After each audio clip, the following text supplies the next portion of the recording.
आपको बताने वाले हूँ टाइम्स ऑफ इंडिया न्यूज़पेपर में सबसे ज़्यादा इस्तेमाल होने वाले इंग्लिश वर्ड्स, जिनका सही प्रोनाउंसिएशन, मीनिंग, सिनोनिम्स, एंटोनिम्स और इजी एग्जांपल्स के साथ। तो चलिए शुरू करते हैं आज का वोकैब सेशन। तो चलिए देखते हैं आज का हमारा फर्स्ट वर्ड। तो आज का हमारा फर्स्ट वर्ड है लेजिस्लेशन, यानी कि कानून बनाना या विधि निर्माण करना। इसका मतलब होता है कानून या नियम बनाने की प्रक्रिया होती है, उसे ही अपन क्या कहते हैं, लेजिस्लेशन कहते हैं। ये हमारे पार्ट ऑफ स्पीच में नाउन है और इसका सिनोनिम्स होते हैं लॉ मेकिंग यानी कानून बनाना, एक होता है रूल सेटिंग यानी कि नियम तय करना। इसी प्रकार इसके एंटोनिम्स होते हैं लॉलेसनेस यानी कि अवधि, एक होता है एनार्की यानी कि अराजकता। अब देखते हैं इसके एग्जाम्पल। तो इसका एक एग्जाम्पल से समझते हैं। The new legislation focuses on data safety, यानी कि नया कानून डेटा सुरक्षा पर केंद्रित है। अब हमारा नेक्स्ट वर्ड देखते हैं डिप्लोमेटिक। डिप्लोमेटिक का मतलब होता है कूटनीतिक, यानी कि डिप्लोमेटिक वह तरीका होता है जिसमें चतुराई से बातों को संभाला जाए, खास करके देशों के बीच में। इसी प्रकार ये हमारे पार्ट ऑफ स्पीच में एडजेक्टिव है। सिनोनिम्स इसके होते हैं टेक्टफुल, एक होता है स्ट्रेटेजिक, यानी टेक्टफुल का मतलब समझते हैं सावधान होना, एक होता है स्ट्रेटेजिक यानी रणनीतिक। अब देखते हैं एंटोनिम्स। एंटोनिम्स इसके होते हैं रूड। रूड का मतलब होता है असभ्य, एक होता है ब्लंट यानी सीधा सपाट कहना। अब एग्जाम्पल से समझते हैं। एग्जाम्पल इसका है India handle the issue in diplomatic manner, यानी भारत ने इस मुद्दे को कूटनीतिक तरीके से सुलझाया। अब आगे बढ़ते हैं हमारे नेक्स्ट वर्ड की ओर। तो नेक्स्ट वर्ड है अनएम्प्लॉयमेंट। अनएम्प्लॉयमेंट का मतलब होता है बेरोजगारी, यानी कि जब लोगों को नौकरी नहीं मिले तो उसे हम बोलते हैं अनएम्प्लॉयमेंट या बेरोजगारी। ये हमारी पार्ट ऑफ स्पीच में नाउन है। सिनोनिम्स देखते हैं। सिनोनिम्स इसके होते हैं जॉबलेसनेस, एक होता है आइडलनेस। जॉबलेसनेस का मतलब होता है बेरोजगारी, एक होता है आइडलनेस। आइडलनेस का मतलब होता है बेरोजपन।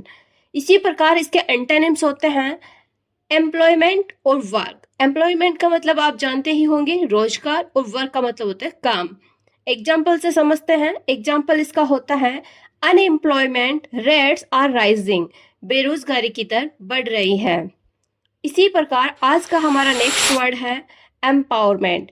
एम्पावरमेंट का मतलब होता है सशक्तिकरण, यानी कि किसी को ताकत या अधिकार या आजादी देना। इसी को ही अपन क्या बोलेंगे, एम्पावरमेंट या सशक्तिकरण। ये हमारे पार्ट ऑफ स्पीच में नाउन है। इसके सिनोनिम्स होते हैं स्ट्रेथनिंग यानी कि मजबूती, एक होता है ऑथराइजेशन यानी कि अधिकार देना। इसी प्रकार एंटोनिम्स इसके होते हैं सप्रेशन यानी कि दमन, एक होता है वीकनेस यानी कि कमजोरी। अब देखते हैं इसका एग्जाम्पल। एग्जाम्पल इसका होता है women's empowerment is crucial for development, यानी महिलाओं का सशक्तिकरण विकास के लिए जरूरी है। अब देखते हैं नेक्स्ट वर्ड। तो नेक्स्ट वर्ड है नेगोशिएशन, यानी कि बातचीत या समझौता वार्ता, यानी कि जब दो पक्ष आपसी सहमति से समाधान निकालने की कोशिश करते हैं उसे ही हम कहते हैं नेगोशिएशन। अब बात करते हैं इसके पार्ट ऑफ स्पीच की। तो पार्ट ऑफ स्पीच में ये होते हैं नाउन। सिनोनिम्स इसके होते हैं डिस्कशन, एक होता है बार्गेनिंग। डिस्कशन का मतलब होता है चर्चा करना और बार्गेनिंग का मतलब होता है सौदा करना। एंटोनिम्स इसके होते हैं डिस्प्यूट और रिफ्यूजल। डिस्प्यूट का मतलब होता है विवाद और रिफ्यूजल का मतलब होता है इनकार करना। अब एग्जाम्पल देखते हैं। एग्जाम्पल इसका होता है the negotiation between both countries was successful, दोनों देशों के बीच बातचीत सफल रही। इसी प्रकार हमारा नेक्स्ट वर्ड है रेजिग्नेशन। रेजिग्नेशन का मतलब होता है इस्तीफा देना, यानी कि जब कोई स्वेच्छा से अपनी नौकरी या पद को छोड़ता है उसे अपन बोलते हैं रेजिग्नेशन यानी कि इस्तीफा देना। इसके सिनोनिम्स होते हैं क्विटिंग यानी कि नौकरी छोड़ना, क्विटिंग यानी कि नौकरी छोड़ना, एक होता है डिपार्चर। डिपार्चर का मतलब होता है त्याग पत्र देना। इसी प्रकार इसके एंटोनिम्स होते हैं अपॉइंटमेंट। अपॉइंटमेंट का मतलब होता है नियुक्ति, एक होता है ज्वाइनिंग। ज्वाइनिंग का मतलब होता है कार्य ग्रहण करना। ठीक है। इसी प्रकार इसके एग्जाम्पल देखते हैं। The minister gave his resignation, यानी कि मंत्री ने अपना इस्तीफा दे दिया। अब नेक्स्ट वर्ड है हमारा फोरकास्ट। फोरकास्ट का मतलब होता है पूर्वानुमान, यानी कि किसी चीज का पहले से ही अनुमान लगाना, जैसे कोई मौसम या अर्थव्यवस्था, उसे ही अपन क्या कहेंगे, फोरकास्ट या पूर्वानुमान लगाना। ये हमारे पार्ट ऑफ स्पीच में नाउन या वर्ब है। सिनोनिम्स इसके होते हैं प्रिडिक्शन यानी कि भविष्यवाणी करना, एक होता है एस्टिमेट यानी अनुमान लगाना। इसी प्रकार इसके एंटोनिम्स होते हैं सरप्राइज, सरप्राइज का मतलब होता है अचरज, एक होता है अनसर्टेनिटी यानी अनिश्चितता। एग्जाम्पल से समझते हैं, the weather forecast predicts rain, यानी कि मौसम पूर्व अनुमान में बारिश बताई गई।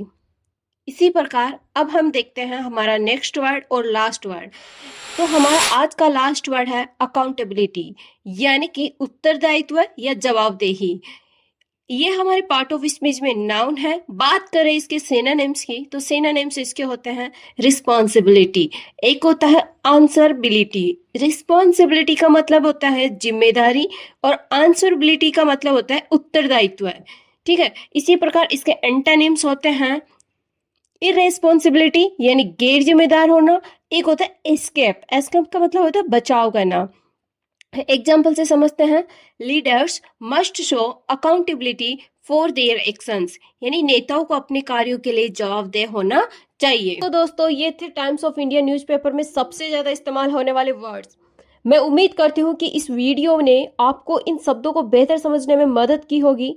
अगर आपको ये वीडियो अच्छा लगा हो तो लाइक, शेयर एंड सब्सक्राइब जरूर करिए, ताकि ऐसे ही वीडियोस आप तक पहुंचते रहे। और हाँ, कमेंट करके जरूर बताइए कि इन पांचों में से आपका फेवरेट वर्ड कौन सा रहा। Thank you guys.